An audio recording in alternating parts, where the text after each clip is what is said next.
अब तक इन्होंने इन सीटों की घोषणा नहीं करी है, इसी से इनका डर पता चल रहा है। पिछली बार बुरी तरीके से अमेठी हारने के बाद शायद एक या दो बार राहुल गांधी लौटे होंगे अपने यथाकथित परिवार से मिलने। लमसम जब भी आई हैं बस वोट मांगने ही आई हैं, और वोट लेके जब चले जाते हैं ये लोग तो पलट के भी नहीं देखते। अब रायबरेली की जनता भी पूरी तरीके से आश्वस्त हो गई है कि हमारा जो भी विकास होना है भारतीय जनता पार्टी से ही होना है। ये जिन सीटों को ये अपना गढ़ कहते हैं, जिन क्षेत्रों को अपना गढ़ कहते हैं, अपना परिवार कहते हैं, इतने लंबे समय से इन सीटों से इनके परिवार के लोग प्रतिनिधित्व करते आ रहे हैं। अब तक इन्होंने इन सीटों की घोषणा नहीं करी है, इसी से इनका डर पता चल रहा है।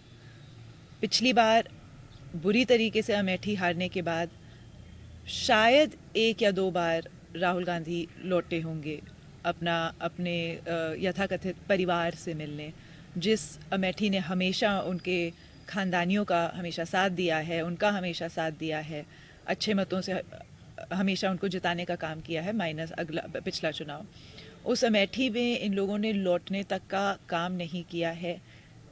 उससे भी बदतर हालत है रायबरेली की, जहां तो जीत के गए और उसके बावजूद पिछले 5 सालों में ना तो जो सांसद महोदया थी सोनिया गांधी जी, ना तो उन्होंने लौटने का कष्ट किया, और जो उनकी बेटी हैं एक बार मात्र वो आई थी, और वो भी विधानसभा के चुनाव में। तो ये लमसम जब भी आई हैं बस वोट मांगने ही आई हैं, और वोट लेके जब चले जाते हैं ये लोग तो पलट के भी नहीं देखते।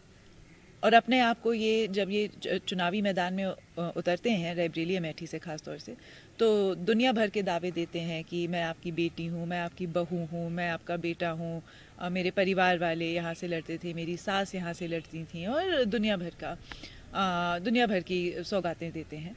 पर जब बात आती है अपनी जनता के बीच चुनाव के बाद अपनी जनता का ख्याल रखने की, अपनी जनता के बीच सुख दुख में शरीक होने की, शामिल होने की, तो ये पूरी तरीके से लापता हो जाते हैं। इन सारी चीज़ों को रायबरेली अमेठी की जनता देख चुकी है, समझ चुकी है, और पिछली बार उसका अमेठी में जनता ने रिजल्ट भी दिया। और अब रायबरेली की जनता भी पूरी तरीके से आश्वस्त हो गई है कि हमारा जो भी विकास होना है भारतीय जनता पार्टी से ही होना है, आदरणीय प्रधानमंत्री जी के ही नेतृत्व में होना है, और इन लोगों ने धोखा देने के अलावा हम लोगों को और कुछ नहीं दिया।